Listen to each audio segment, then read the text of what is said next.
Financial literacy, trending topics about interest, inflation, dollar cost average, and opportunity cost. Sexy topics full of ambiguity so you can feel distinguished and elevated when you're talking to your peers. Okay, I'm not calling you out. I'm calling you up because in the thousands of people that I have worked with, many of them millionaires, uber successful, they do not have a solid grasp on the following three words: contractors, employees, and member draw. And it's costing them tons of money and putting them in harm's way of non-compliance and audits. And if you've worked with me, you know I get super fierce around this, especially when somebody uses it in the wrong context. Furthermore, I've decided that I am no longer going to apologize nor allow you to make excuses when you refuse to put forth an effort to truly understand. So I'm going to take a moment to show you some visuals to tie it all together. Let's start with employee. Employee is Form W-4, aka the withholding certificate. I'm sure you've seen this dozens of times in your lifetime. And from there, a W-2 is generated from the employer. You'll notice that the W-2 states wage and tax statement. The employee receives Form W-2 at the end of the year, and it is in fact a wage and tax statement. And you'll see how those same words travel through the following forms.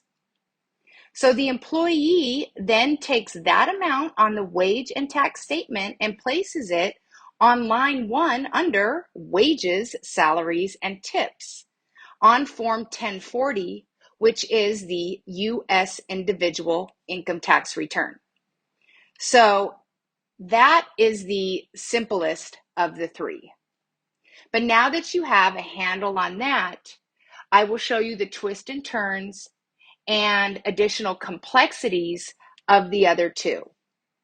So let's go on the journey of contractor.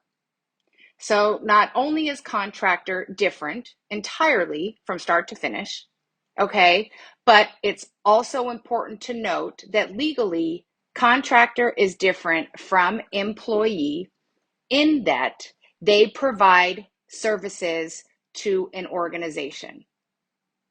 And their compensation is reported on Form 1099. There are two types of 1099s now. One is 1099 miscellaneous, one is 1099 NEC, otherwise known as non-employee compensation. How do you issue a 1099? Well, you as the organization, notice I do not say employer because you're not employing a contractor. You as the organization send over Form W-9 to collect taxpayer ID number and certification. Form W-9 is completely different from employee Form W-4 because the relationship is different. So once you have Form W-9 for your contractor, at the end of the year, you generate Form 1099 totaling the non-employee compensation.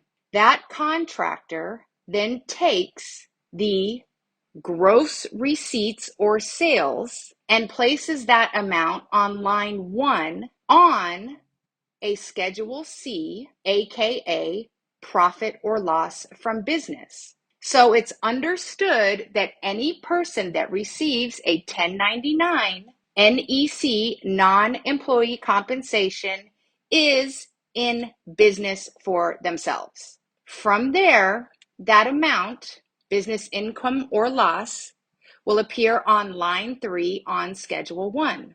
And then finally, after a calculation on Schedule 1 occurs, that final dollar amount appears on line 8 on Form 1040 as other income from Schedule 1. line number 10. Whew. Okay, right? But now that you see it side by side, you can see it's completely different from start to finish. So not only is the process different, but the process is different because the relationship is different. So now let's talk about member draw for single member LLCs or sole proprietors. So you've heard a million times, do not commingle business and personal expenses. Do not use your business account as a personal piggy bank. You got it. You finally got the message. And now you take your member draw every month. You're probably still calling it a salary. It's not when you're a single member LLC or sole proprietor. So the amount that you took as compensation and placed in we're going to call it the bucket called member draw, or the category of member draw, that final total amount, guess what? You don't get a 1099, you don't get a W-2, and you don't get what's called a K-1. You get nothing. It's just there. It's on your balance sheet. It's not in your profit and loss statement. So that amount that you took as a member draw is then re-added into your Schedule C, your profit and loss statement. And that total amount will appear on line 31. So you'll notice when you look at the Schedule C that your member draw doesn't appear as a business expense. It's not a business expense because you are the business when you are a single member LLC or sole proprietor. So I know this is tricky and it's hard and it takes a minute to wrap your head around it. That's why I use these visuals.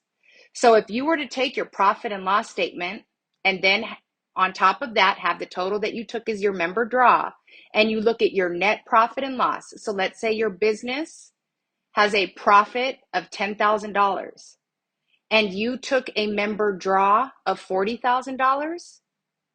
That $10,000 number is now going to turn to $50,000.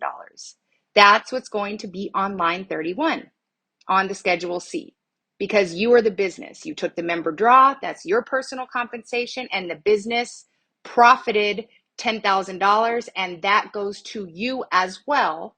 100% of it goes to you as profit, aka additional compensation. So that dollar amount then is placed on line 3 on Schedule 1, aka business income or loss. And then from there, that final calculation from Schedule 1 then appears on line 8 on Form 1040 under other income from Schedule 1. So that's pretty much the life cycle of all 3 types of compensation. And I assure you, you could watch this video a million times, you can print it all out, but you won't truly understand it until you do it yourself for the first, second, or third time. Meaning, the first year you're doing it, it's going to start to click. The second year you're doing it, it's going to click even further. And then usually by year 3, you've decided to move from single member LLC to something else, and then that whole process changes again, and it gets even more complicated, and it's even more forms. But that's another video. So, if you're still watching and listening, you may be thinking that it's too complicated, and you'll just hire somebody to do it. Or that your accountant knows what's going on and knows what you mean, so you'll just rely on their expertise. Well, first off, no, they do not. They don't know what you mean because they're not working in your business. And they're also not the ones taking the risk in your business. In addition to that, both of you are required to treat all of these terms in a formal fashion in alignment with the IRS Tax Code, okay? So, because of the neglect surrounding this topic, I have seen huge audits and lawsuits at every level. So, if you want to appoint somebody who has a better understanding over this to govern your organization and your life, well, that's a decision you're making. Sidebar, your corporate umbrella is not going to protect you.